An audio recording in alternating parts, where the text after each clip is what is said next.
From the SABC's acting political editor, Sophie Mukwena, a little earlier on, President Robert Mugabe has spoken out for the first time since he was forced out of Zimbabwe's presidency after 38 years. Now, before we hear what he had to say, let's take a look at how those events unfolded at the end of last year. On the 6th of November 2017, President Robert Mugabe fired his first Vice President, Emmerson Mnangagwa.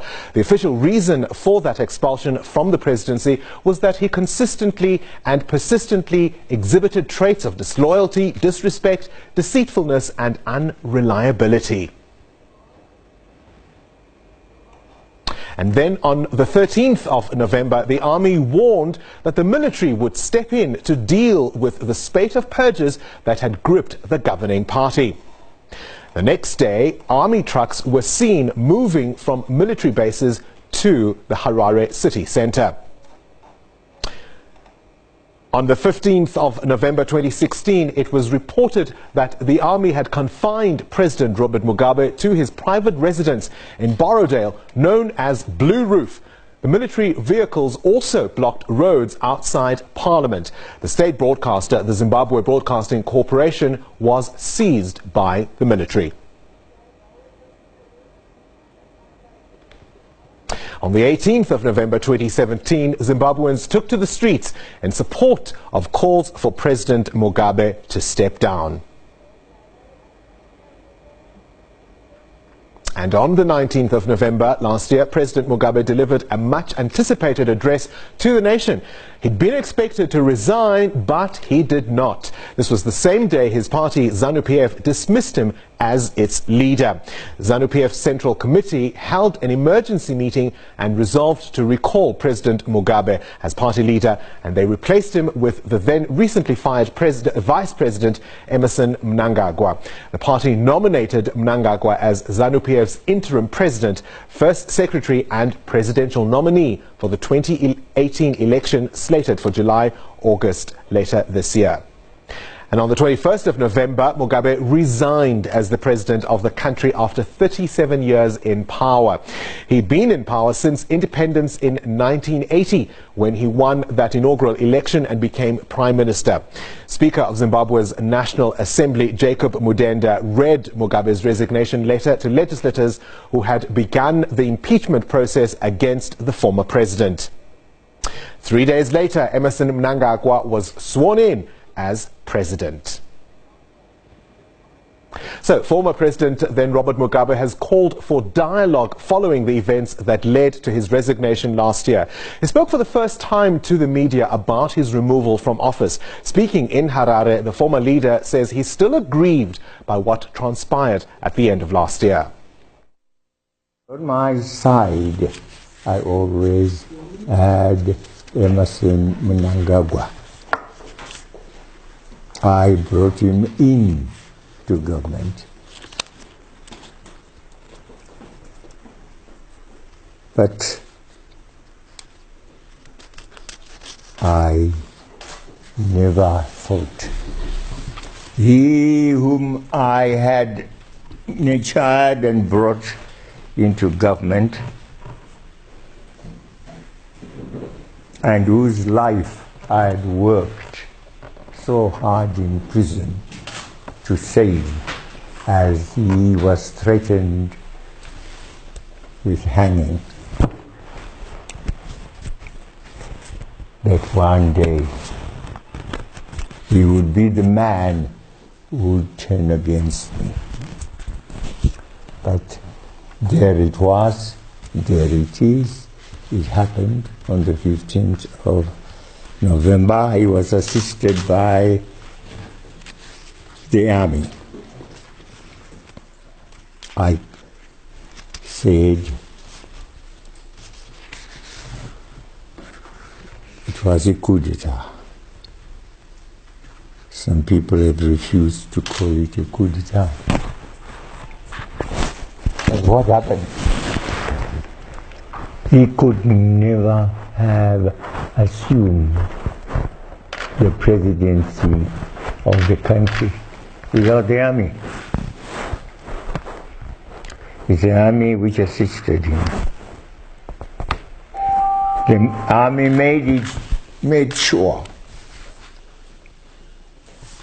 that the other organs of state were neutralized, completely neutralized. They neutralized the Central Intelligence Organization, many of whose members were bashed with heads cracked, and this is not an exaggeration. Some of them are missing to this day. Their guns were taken away from them. The police had their armory completely emptied. Their guns had gone, disappeared. Who had taken them? The army. And then in our environment rolled what we never knew we had, some tanks. Oh, did we have these tanks? I was told they are ancient ones. 1914 to 1918 tanks. T-63 or 60 something. There they were rolling, armored cars running, and people not allowed to move from one place to another unless they got the permission of the army. Searches were taking place, left, right, and center.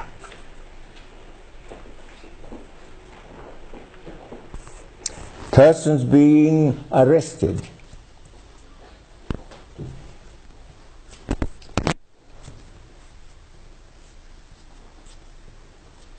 It was truly a military takeover.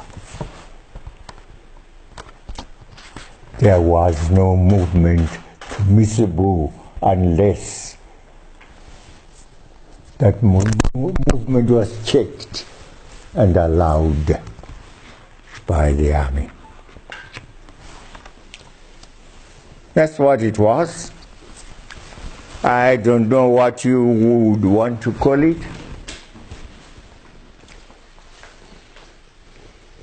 But our people had not experienced such an environment before. We had prided ourselves on being very democratic. Every day,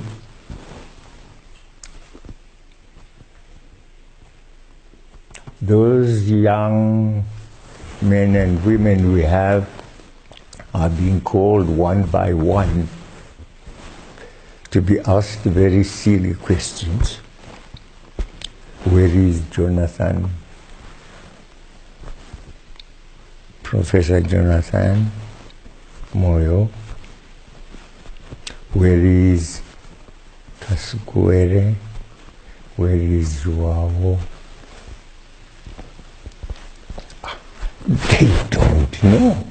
They are mere cooks, they are mere messengers, gardeners. You don't expect them to know. Why worry them? Ask me. I don't even know where they are. Yes, once upon a time, we assisted them to get to safety. Guns, volleys of bullets were being fired at their houses, on their houses. And the cry came, please, please, and it was my wife. Mama, save us, please save us. I wasn't there. She organized some of has security, and say, go. Go and save them. What happens to you, I don't know. You may die on the way, but go. And she put together the cars and the persons that she had. I wasn't here. And so they were brought to here, to our house. Professor Jonathan Moyo, Kasukwere and their families. The one had about 4 children, wife and 4 children, the other wife and 3 children. And we kept them here and said to them, we will keep your families. We said that to the men, but you men find your way out. Go where you can, but we will keep your wife and the children here and save them. And so they left. We don't know how, and we don't know where they went. And we kept their families here until the situation was slightly better. Then they asked to get back to their homes. Today Emerson is no longer on my side. I'm no longer the president. He is. I called him president the other day and he said, oh, no, don't please call me president. Call me Emerson. I said, I can't call you Emerson anymore. Okay, I'll call you ED.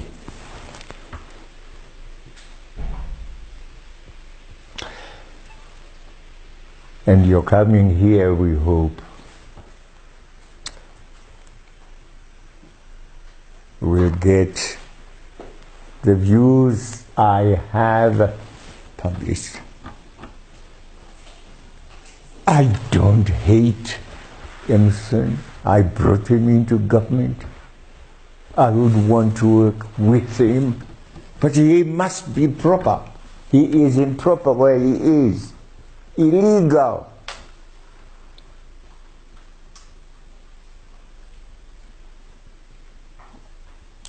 And if it is to correct that illegality that he would want me to discuss with him, I'm willing.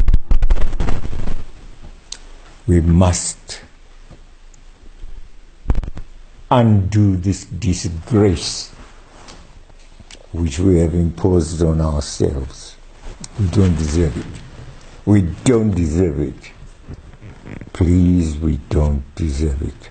Zimbabwe doesn't deserve it. We want to be a constitutional country. Yes, we may have our shortcomings here and there, but overall, we must obey the law, become constitutional.